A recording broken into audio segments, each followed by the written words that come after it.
श्री स्वामी समर्थ. श्री गुरुदेव दत्त. अधिक मासाची कथा आज आपण ऐकणार आहोत. नमस्कार भक्तांनो, आज आपण ऐकणार आहोत पवित्र आणि पुण्यदायी अधिक मासाची सुंदर कथा. पुराणानुसार एकदा सर्व महिन्यांमध्ये श्रेष्ठत्वासाठी वाद सुरू झाला. चैत्र, वैशाख, श्रावण, कार्तिक प्रत्येक महिना स्वतःला महान समजू लागला. पण एक महिना असा होता ज्याला कोणीही मान देत नव्हते. त्या महिन्याला मलमास असे म्हणत असत. या महिन्यात कोणतेही शुभकार्य केले जात नव्हते, म्हणून तो महिना अत्यंत दुःखी झाला.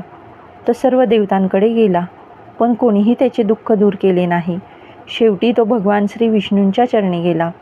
भगवान विष्णूंनी प्रेमाने त्याची व्यथा ऐकली आणि म्हणाले, आजपासून तू माझा प्रिय महिना असशील. तुझे नाव पुरुषोत्तम मास असेल. जो भक्त या महिन्यात जप, तप, दान, पूजा आणि नामस्मरण करेल त्याला विशेष पुण्य प्राप्त होईल. भगवान विष्णूच्या या आशीर्वादामुळे त्या महिन्याला मोठा मान मिळाला. देवतांनाही त्याचा सन्मान केला. तेव्हापासून अधिक मासाला पुरुषोत्तम मास म्हणून ओळखले जाऊ लागले. या पवित्र महिन्यात भगवान विष्णू, श्रीकृष्ण आणि तुळशी मातेची पूजा करावी. विष्णू सहस्रनाम, गीता पठण, रामरक्षा आणि दानधर्म करणे अत्यंत शुभ मानले जाते. असे म्हणतात की अधिक मासात भक्तिभावाने केलेली पूजा अनेक पटींनी फळ देते आणि जीवनातील संकटे दूर होतात. श्रीकृष्णार्पणमस्तु. अधिक मासाची दुसरी कथा आपण ऐकणार आहोत. एकेकाळी एका गावात अतिशय गरीब ब्राह्मण दाम्पत्य राहत होते. ते दोघेही भगवान विष्णूंचे मोठे भक्त होते. घरात गरिबी होती, अन्न नव्हते, कपडे नव्हते, पण त्यांच्या मनात देवावर अटळ श्रद्धा होती. एकदा गावात एका संतांनी अधिक मासाचे महत्त्व सांगितले.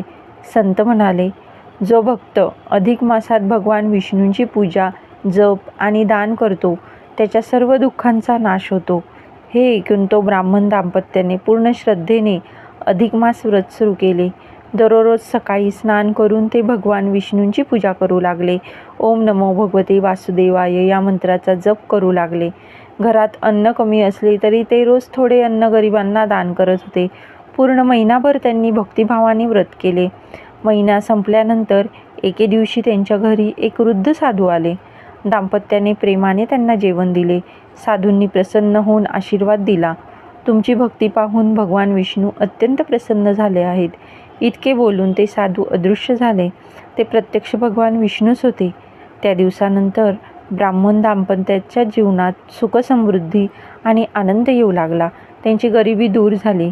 म्हणूनच म्हणतात, अधिक मासात श्रद्धेने केलेली पूजा आणि दान कधीही व्यर्थ जात नाही. श्री विष्णवे नमः. अधिक मासाची तिसरी कथा आज आपण ऐकणार आहोत. अधिक मासाची आणखी एक सुंदर आणि प्रेरणादायी ही कथा आहे. एकदा एका नगरात एक व्यापारी राहत होता. त्याच्याकडे खूप धनसंपत्ती होती, पण मनाला शांती नव्हती. घरात सतत भांडणे, चिंता आणि दुःख होते. एक दिवशी त्या नगरात एक महान संत आले.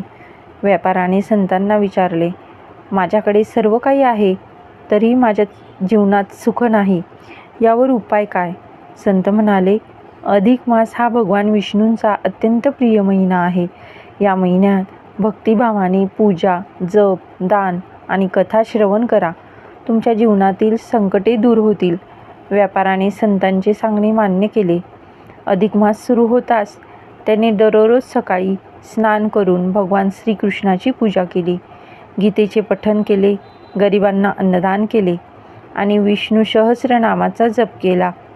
हळूहळू त्याच्या घरावरील वातावरण बदलू लागले. भांडणे कमी झाली, मनाला शांती मिळू लागली आणि घरात आनंद नांदू लागला. महिना संपल्यानंतर व्यापाऱ्याला समजले की खरी संपत्ती ही भक्ती, श्रद्धा आणि समाधान यातच असते. तेव्हापासून तो व्यापारी अधिक मासात नियमित व्रत आणि पूजा करू लागला. म्हणूनच भक्तांनो, अधिक मास हा केवळ एक महिना नाही, तर भगवान विष्णूंची कृपा मिळवण्याची सुवर्ण संधी आहे.